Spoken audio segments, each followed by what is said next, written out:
হয়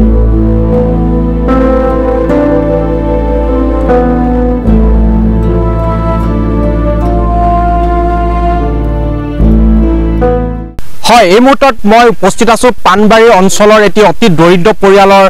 বাসগৃহত উপস্থিত আছো আৰু প্ৰথমে সতীৰ্থৰ জৰিয়তে বাসগৃহটো দেখুৱাই ল'ব বিচাৰিছো প্ৰথমে আমি ভিতৰ অংশ কিছু দৃশ্যাংশ দেখুৱাব বিচাৰিছো চৰকাৰক আচলতে দৃষ্টিগোচৰ কৰিব বিচাৰিছো এক গুহালি সদৃশ পৰিৱেশত এই পৰিয়ালটো আজি দীৰ্ঘদিনে বসবাস কৰিব লগা হৈছে দেখিলে আচলতে সকলোৰে চকু আচলতে কপালত উঠিব আচলতে এনে 21 শতিকাটো আচলতে এনে ধৰণে যে মানুহে বসবাস কৰিব পাৰে সেই কথাটো কিন্তু অতি আচৰিত ধৰণৰ কথা আচলতে কেনে ধৰণে বাস কৰে দেখিলে গম পোৱা যায় যে অতি জৰাজীৰ্ণ এটি বাসগৃহ বৰষুণ দিয়াৰ লগতে বৰষুণ দিলে আচলতে বৰষুণৰ পানী পৰে আৰু যেনে তেনে জীৱন নিৰ্বাহ কৰি আছে অতি দৰিদ্ৰ পৰিয়াল কোনোমতে দিন হাজিৰা কৰি পৰিয়ালতে চলি আছে আমি কথা পাতিবলৈ যত্ন কৰি আপোনাৰ কাষলৈকে আহিছো কিমান বছৰৰ পৰা আপোনালোকে এনেকৈ আছে আমাৰ 12-13 বছৰ হৈ গ'ল এই এনেকৈ অৱস্থাতে আছো কিন্তু কেইজন থাকে আমাৰ মোৰ 4জন 5জন আছো আপোনাৰ ল'ৰা-ছোৱালীকেইটা স্কুলত পঢ়ি আছে আৰু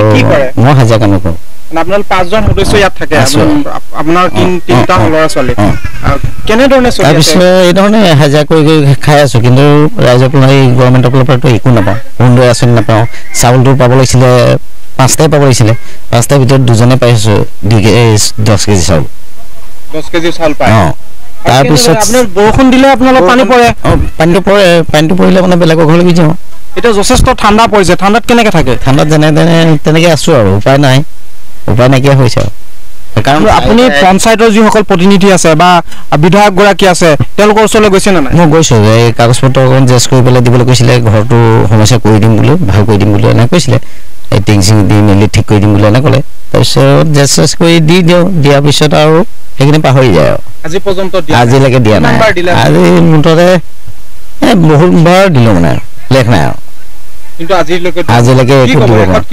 এখন মানে কি কৰিম আৰু এতিয়া ভোটটো বিচাৰিলে মই ভোটটো পটকে দিব নোৱাৰো কাৰণ আমাৰ ঘৰটো সমস্যাটো চাহে আপোনাক ভোটটো দিব পাৰিম এইবাৰ এনেকৈ দিবলৈ মন নাই হয় আচলতে তেওঁলোকে আচলতে বহুত বৰ্জন কৰাৰ কথা কৈছে পৰিয়ালটোৱে মই বাহিৰৰ অংশ দেখুৱাব বিচাৰিছো একেবাৰে জৰাজীৰ্ণ এক গুহালি সদৃশ পৰিৱেশত আচলতে তেওঁলোকে বসবাস কৰিছে আজি 13টা বছৰে আচলতে তেওঁলোকে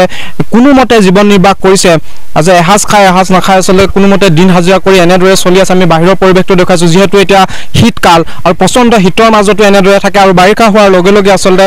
গোটেই বাসগৃহটোত পানী পৰে আৰু পানীৰ মাজতে আচলতে তেওঁলোকে অন্য ঘৰত আচলতে তেওঁলোকে থাকিব যাব লগা হয় আৰু আমি পানবাৰী অঞ্চলৰ পৰা আচলতে অতি দৰিদ্ৰ পৰিয়ালৰ বাসগৃহটো দেখুৱাইছো চৰকাৰক দৃষ্টিগোচৰ কৰিব বিচাৰিছো যাতে যিসকল জনপ্ৰতিনিধি আছে বিধায়ক আছে তেওঁলোকে যাতে এই পৰিয়ালটোক অতি সোনকালে যাতে প্ৰধানমন্ত্ৰী আৱাস গৃহ যোজনাই হওক বা অন্যান্য যিসমূহ উন্নয়নমূলক আঁচনি আছে চৰকাৰৰ এই চৰকাৰৰ আঁচনিসমূহৰ দ্বাৰা যাতে তেওঁক এটা বাসগৃহ প্ৰদান কৰে আৰু যাতে সুস্থ এক জীৱন যাপন কৰিবৰ বাবে ব্যৱস্থা কৰি দিয়ে